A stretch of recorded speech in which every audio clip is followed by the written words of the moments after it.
Hello everyone and welcome back to another review. Today I want to talk about the movie Venom. If you're unaware of the Venom character, he is a Spider-Man villain and at times an anti-hero, an alien demonic parasite who possesses and takes over people to survive. For this movie, there's no Spider-Man, no alien costume-ish storyline, not anything like that. This is basically its own thing. But how did this movie go without any of that? Will it swing to new heights, or will it be the bane of the symbiote's existence? Let's figure it out.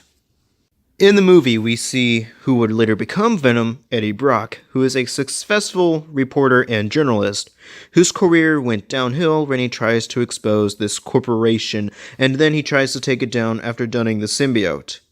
From what I've seen, the story looks and feels formulaic, as in, we've seen this before.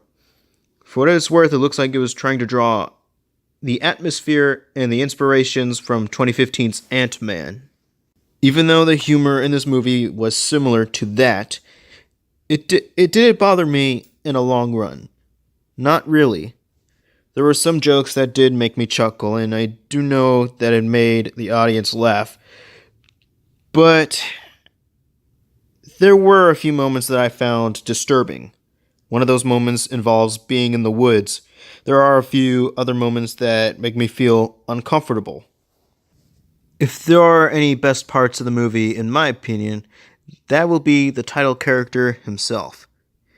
Everything turns awesome every time he appears on screen. What the film got right about him are his size, his abilities, and his weakness of sound. Though there are rare times that he can be shown web-slinging. What on earth is wrong with me?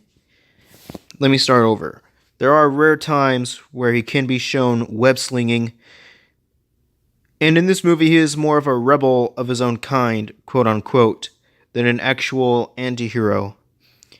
But as I said, doesn't bother me that much.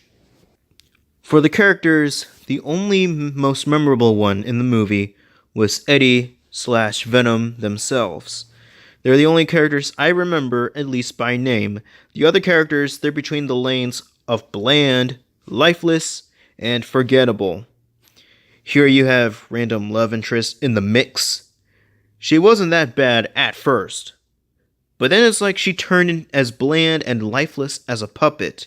Even at that one moment, she didn't have that much of a reaction to it. There is also this random everyday doctor guy. He doesn't have much to do other than just drama value. Then you have a cut and paste of Yellow Jacket from Ant-Man, although I would say he was more of a threatening villain than Yellow Jacket himself. But one more thing I will say, there is one moment near the end of the movie and it caught me off guard. In this case, I never expected what was to be the unexpected here. From my point of view, this is an average movie. It was awesome seeing Venom on the big screen, but other than that, with everything else surrounding the character in this movie, there are some improvements needing to be done for the case of the sequel. So if you're planning to see this movie, I'd say go ahead. But I will warn you though, about the ending song. Why, you ask? Because of the lyrics. One of them is, and I quote, "Knock knock, let the devil inside." I found it symbolically evil. If you don't like those types of songs, you either cover your ears or walk out of the theater as quick as you can. With that said, I am going to give Venom a 6 out of 10. Simply because this version of Venom looks physically better than the one we got in Spider-Man 3. So join me next time for Fantastic Beasts 2, but for now, join me for Birth by Sleep. So don't forget to like this video, comment down your thoughts on this movie if you've seen it, and as usual, hope you have a blue-rific day.